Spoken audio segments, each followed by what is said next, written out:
अस्सलाम वालेकुम रहमतुल्लाहि व बरकातहू। हेलो नाज़रीन, कैसे हैं? खैरियत से हैं?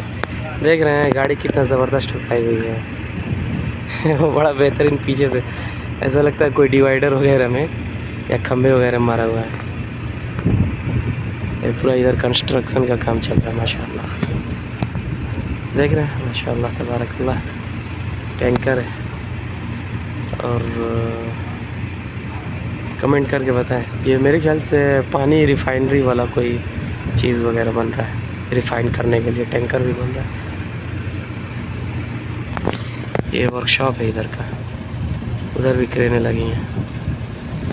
और कमेंट करके बताएं वीडियो कैसे लगा।